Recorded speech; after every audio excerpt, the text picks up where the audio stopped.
Meren of Clan Nel Toth versus Kiki-Jiki Mirror Breaker. I don't particularly like that hand, but we do have 3 lands and we can get the Summoning Sickness off of the Dryad Arbor. And then follow things up with a sack outlet in Spawning Pit. It's good to have a sack outlet in the early game with this deck. So we'll just lead off with the Dryad Arbor and hope it doesn't get burned to death. Kiki-Jiki is 5 mana for a 2/2 Goblin Shaman with haste. You can tap it to create a token copy of a non-legendary creature you control, except it has haste. And you do have to sacrifice that permanent at the end of the turn. Meren of Clan Nel Toth is a 3/4 for 4 mana in Golgari. Whenever a creature you control dies, you get an XP counter, and at the beginning of your end step you choose a creature in your graveyard. If its CMC is less than or equal to the number of experience counters you have, then you return it to the battlefield, otherwise it goes into your hand. We're going for Spawning Pit on the second turn, like we said. And it's likely that we'll see a Kiki-Jiki sooner than we thought we were going to, thanks to that mana vault. Just need to hope that we don't see a red mana rock here, because that will mean it is our opponent's commander next turn. A Tormenting Voice is discard and draw 2. Temple of the False God, they are nowhere near, so it's no wonder they're discarding that. Okay, Song of the Dryads is good to get against Kiki-Jiki, but we don't have anything else to do on turn 3, so we'll just swing in at our opponent, I think. If they go for the commander next turn, then that sets us up nicely for Song of the Dryads. It's not likely that Red is going to do a whole lot against enchantments, but they do have more options available to them than they used to in things like Meteor Golem and Spine of Isar. And they get their 3rd land, so that means that the commander can probably come down now. But I don't think they will cast their commander now that I think about it, because it's not really going to do anything. They need to get creatures onto the board and then cast Kiki-Jiki afterwards, so that they can actually copy something with that ability. Doesn't seem as though either of us are doing anything though, so I wonder if they are just holding up mana to get rid of our Meren. If we had an extra mana, we haven't had any ramp this game so far. If we had an extra mana, I'd definitely go after the mana vault. Let's just see if our opponent has burn spells for us.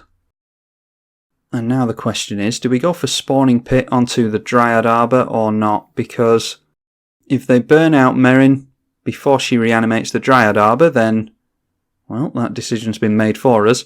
I was going to say, then we won't get the Dryad Arbor back. That is 5 damage to a creature.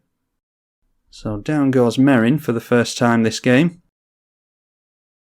Making a 4th land and going into Perforos. Okay, so this is probably going to be a pseudo Perforos deck. I imagine we're going to see a lot of creatures that enter with a bunch of tokens.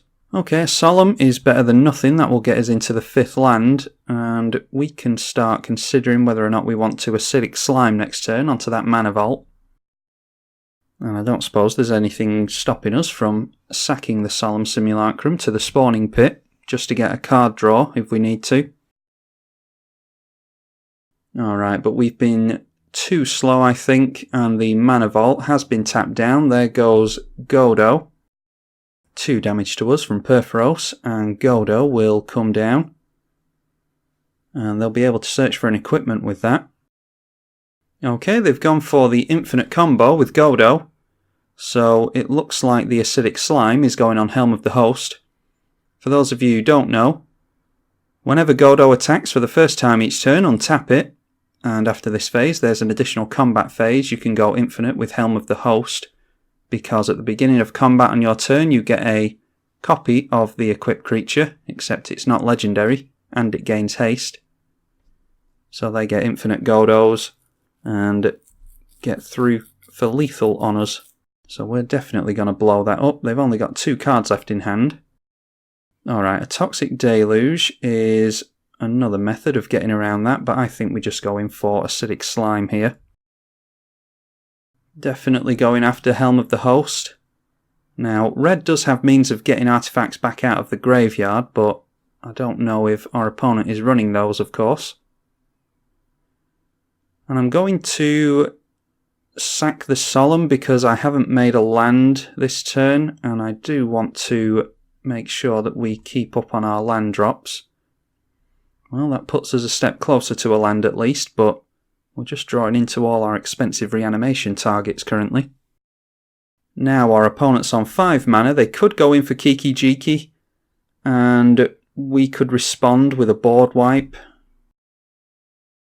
We're still in attempting to stabilise mode at the moment. Alright, a Thran Dynamo, so that is not Kiki-Jiki. And our opponent just debated for a second there if they wanted to swing in with Godo. I imagine they might want to leave that in play because Godo is an ETB effect, so they will get to search for another equipment and put it into play when their commander comes down. But this may only be in the deck to go for the Infinite Helm of the Host combo. They might not have any other equipments. Alright, Living Death I actually quite like. Yeah, so let's go for Underrealm Lich this turn. Then if our opponent does go for Kiki-Jiki, then we can sack everything on our side of the board and then go for Living Death to reanimate it all. And that'll wipe our opponent's board. So we'll just take this turn to go for the Underrealm Lich. Still struggling on mana. And Underrealm Lich is whenever we would draw a card, we get to look at the top 3 cards of our library instead, put one of them into our hand and the other 2 go in the graveyard, so it's a great way of loading up your graveyard, which we obviously want to do in a Meren deck. A Thought Vessel, giving our opponent even more mana. They've got plenty of mana this game, but they haven't played many creatures that they can copy with their commander. And a Mind's Eye, so they'll start getting some card draw on the go. They can put 1 mana into that every time we draw a card, and that will draw themselves a card as well. Now the thing is, at the beginning of our turn we're not actually going to draw a card because Underrealm Lich is a replacement effect. It says if you would draw a card, then you instead look at the top 3 cards and put 1 into your hand. So that will not trigger the Mind's Eye. Alright, finally getting into these lands. Yeah, it might be worth going for Skullclamp actually. That's tempting. But I think I'd rather just get down Meren, to be honest. Yeah, we'll get down Meren with a Tainted Wood. And then we'll finally start to attempt to get some experience counters. I think I feel fairly safe in Meren not getting burned out at the end of the turn. Yeah, we'll swing in with the Acidic Slime, just to start getting damage in on our opponent, and then before the end step, when Meren triggers, we will kill off the Dryad Arbor with the Spawning Pit, and then Meren will trigger and we'll get back our Dryad Arbor straight into play. Might as well get a free experience counter there. And now the Spawning Pit, we can put a mana into that and generate a Spawn Artifact token. And we could even do that just for the sake of killing it and getting an extra experience counter. Alright, down comes our opponent's commander. And that animates Purphoros. If they're going to swing in here, I think it's good to not kill anything off. If we can keep our opponent's Red Devotion up, then the Living Death will kill off Purphoros as well. They've got 2 cards left in hand, and it looks like they're just swinging in with their god.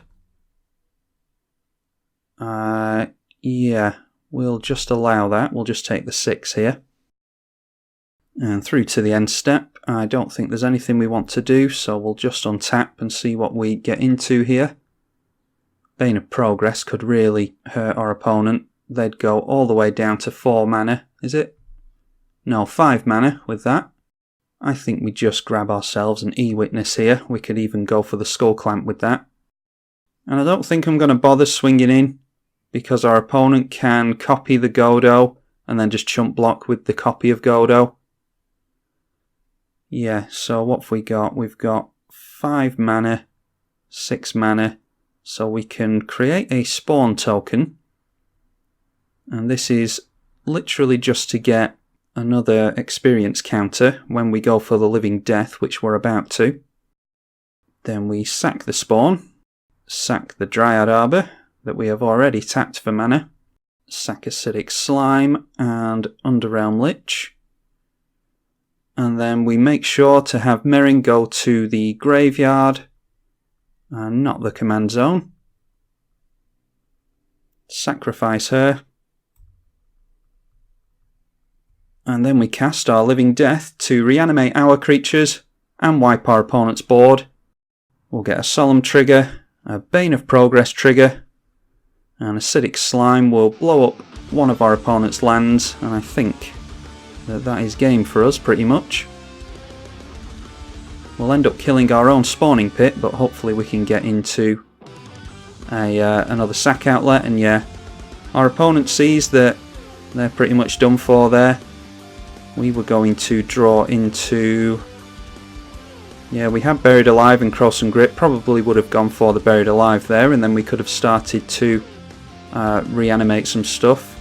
Yeah, Buried Alive could have gone for a Viscera Seer and some other stuff, and then we could have reanimated the Viscera Seer with Meren and started sacrificing all of our things and getting death shenanigans. Yeah, anyway, we had the game under control there. Managed to wipe our opponent's ramp, and I think they were just unlucky there not getting into a lot of creatures to copy with Kiki-Jiki, but we weren't looking too hot ourselves at the beginning. We were struggling on mana pretty much throughout the entire game there, so I think that was a fairly fair matchup. Meren of Clan Nil Toth versus Kiki-Jiki the Mirror Breaker. I'm tribalkai on the EDH channel. Thank you for watching.